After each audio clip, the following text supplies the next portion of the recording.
구독자 여러분 안녕하세요. 블랙입니다. 오늘은 코앞으로 다가온 오펙 플러스 감산 합의, 이에 따른 증시와 환율 전망, 내 돈은 내가 지키자 라는 제목으로 영상을 시작해 보겠습니다. 내 돈은 내가 지키려면 어떻게 해야 될까요? 일단 오펙 플러스, 유가, 달러, 증시, 환율 이런 게 뭔지 잘 알아야겠죠. 실제로 제 영상 댓글에 많은 분들이 블랙님, 유가가 떨어지면 왜 달러는 상승하나요? 이런 질문을 많이 남겨줬습니다. 저는 지난 영상에서 수차례 이런 관계들을 설명드려 왔었지만 이런 관계를 잘 모르시는 저의 신규 구독자님들을 위해서 간단하게 설명드리고 영상 시작하겠습니다. 최근 유가가 계속해서 하락 중입니다. 도대체 왜 그럴까요? 유가 하락을 위해서는 수요적인 측면과 공급적인 측면을 체크해 봐야 합니다. 먼저 요즘 유행하고 있는 그놈 때문에 세계적으로 원유에 대한 수요가 감소했습니다. 원유 수요 감소는 원유 가격 하락을 불러왔습니다. 그리고 3월 6일에 열린 오펙 플러스 회의에서 러시아와 사우디가 공급을 줄일 계획이었는데 러시아의 반대로 인해서 원유 감산 합의에 실패했습니다. 즉 원유 공급 감소 합의에 실패했습니다. 이는 당연히 공급 증가로 인한 유가 하락을 불러왔습니다. 어쨌든 수요적인 측면과 공급적인 측면 모두 유가 하락을 불러왔습니다. 그럼 이런 유가 하락이 어떻게 달러 상승을 불러오게 될까요? 저는 지금까지 유가 하락은 셰일가스 기업의 위험을 불러오고 이는 곧 달러 상승을 불러온다, 이런 식으로 매우 간단하게 설명을 드려왔었는데 도대체 무슨 이유 때문에 그런지 자세히 좀 설명해 달라는 요청이 매우 많았습니다. 그래서 제가 한번 야심차게 준비해봤습니다. 바로 시작해 보겠습니다.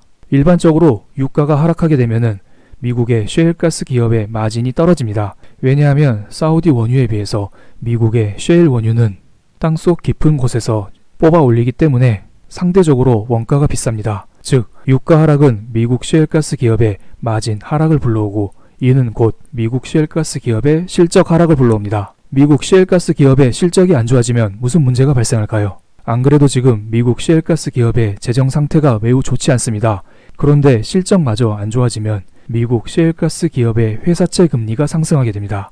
발행시장에서 회사채 금리도 상승하고 유통시장에서의 회사채 금리도 상승합니다. 발행시장과 유통시장 어느 게 먼저 상승하느냐는 중요치 않습니다. 이는 닭이 먼저냐 달걀이 먼저냐 이런 문제에 불과합니다.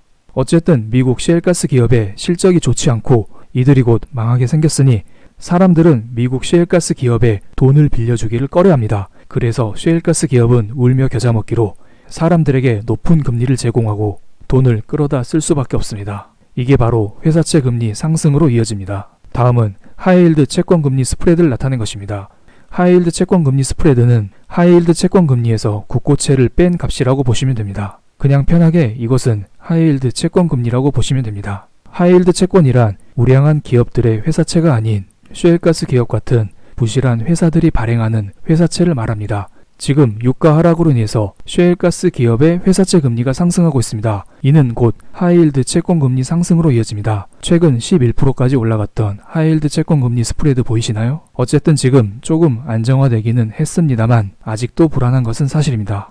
그리고 미국 증시에는 하이힐드 채권을 기반으로 거래되는 HYG라는 하이힐드 채권 ETF가 있습니다. HYG 가격이 올라간다는 것은 하이힐드 채권 금리가 떨어지고 있다는 것을 말합니다. 지금 HYG가 쌍봉을 형성하고 있습니다. 지금이 매우 중요한 갈림길이라는 것을 알 수 있겠죠. 이런 식으로 하이힐드 채권 시장이 계속해서 흔들리면 어떻게 될까요?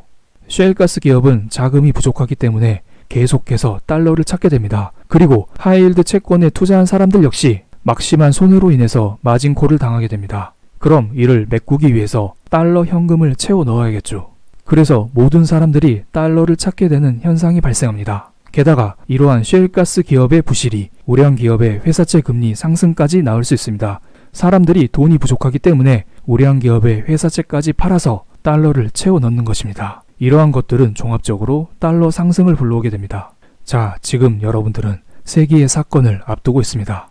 지난 영상에서 말씀드린 거 간단하게 다시 언급드리겠습니다. 4월 9일에 오펙 플러스 회의가 열립니다. 어라? 지금이죠. 4월 9일 저녁 11시에 미국, 캐나다, 영국, 브라질, 노르웨이 땡땡땡 이런 나라들이 모여서 우리 원유 감산 좀 하자! 제발 감산하자! 이런 회의를 하게 됩니다. 과연 오늘 합의가 될 수 있을까요? 원유 감산에 대해 잘 정리된 기사가 하나 있어서 가져왔습니다.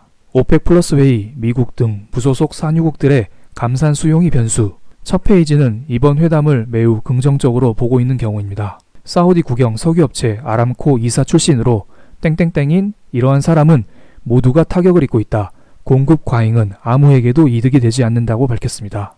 또한 사우디와 러시아의 경제가 유가에 좌우되는 것을 감안하면 현재 이들 국가들의 시장 점령 전략은 지속되기에는 고통이 크다라고 설명했습니다. 아주 간단히 말씀드리면 사우디와 러시아는 기름으로 먹고 사는 나라입니다. 실제로 기름을 먹는 건 아니고 기름을 팔아서 그것의 수익금으로 먹고 사는 나라입니다. 그런데 유가가 하락하면 이들의 수입 역시 감소하게 되겠죠. 그래서 이 말이 나온 것입니다. 그래서 이분은 이번에 원유 감산 합의가 이루어질 것 같다라고 밝힌 것입니다. 하지만 다른 의견도 있습니다. 일부 외신에서는 미국 등 다른 산유국들의 감산 약속이 있어야만 오펙 플러스도 산유량을 줄일 것으로 보도하고 있다. 이건 역시 널리 알려진 사실이죠. 실제로 미국 에너지부는 이미 산유량이 감소하고 있다면서 시장에는 개입하지 않겠다는 입장을 고수하고 있습니다.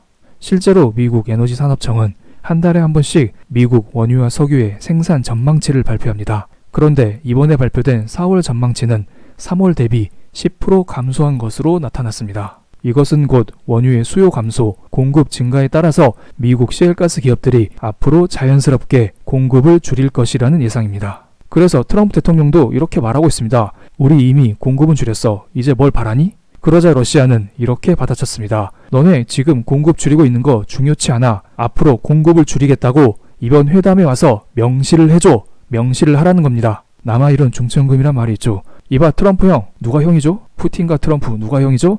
어쨌든 트럼프 대통령 지금 공급이 줄어들고 있다고 말하지 말고 앞으로 공급을 줄이겠다고 딱 한마디를 해줘. 그게 아니면 이번 합의는 없어. 러시아는 꽤 강하게 나가고 있습니다. 실제로 이번 회담 이전에 양국 정상들은 입을 열심히 털었습니다. 푸틴은 오펙 플러스에서 합의가 준비돼 하루 1000만 배럴 감산 가능이라는 말을 했고 트럼프 대통령 역시 사우디 러시아 최대 1500만 배럴 감산 가능 예상이라고 말을 했습니다. 물론 뒤에 숨겨진 말은 다른 뜻이 많이 있습니다. 그래서 실제로 WTI 유가는 최근 들어 바닥에서 반등하는 모습을 보여주고 있습니다. 그런데 저의 개인적인 생각으로는 이번에 감산 합의가 타결되어도 유가의 반등은 그리 크지 않을 것으로 보입니다. 왜냐하면 공급을 아무리 줄여도 지금 그놈 이슈가 살아있습니다. 그리고 그놈 이슈가 완전히 사라져도 세계 경제가 회복되는 데에는 시간이 걸릴 거라 봅니다. 즉 수요 감소 측면이 여전히 작용하고 있기 때문에 원유가 예전처럼 $50 이상으로 회복하기 위해서는 시간이 조금 많이 걸릴 거라는 저의 개인적인 생각을 담아봅니다. 그럼 이번 회담은 어떻게 끝나게 될까요? 저는 시나리오 4가지를 상정해봤습니다. 첫 번째, 애매한 합의가 이루어지고 회담이 연기되는 것입니다.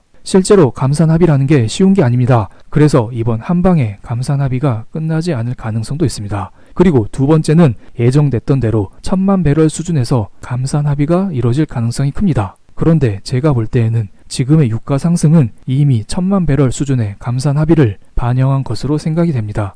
그래서 이렇게 1번, 2번 두 가지 경우로 전개될 경우에는 증시는 상승하거나 횡보를 할 것이고 달러는 하락하거나 횡보를 할 가능성이 큽니다. 그리고 최악의 상태인 감산 합의가 불발되면은 당연히 위험 자산인 증시는 떨어지고 안전 자산인 달러는 상승하게 되겠죠. 감산 합의가 불발되면 문제가 커집니다. 트럼프 대통령은 사전에 밝힌 적이 있습니다. 이번에 감산 합의가 이루어지지 않으면 우리 너네한테 관세 물릴 거야. 그럼 상황이 복잡하게 됩니다. 이 문제는 제가 지난 영상에서 한 차례 말씀드렸던 적이 있습니다. 위쪽 링크 참고해주세요.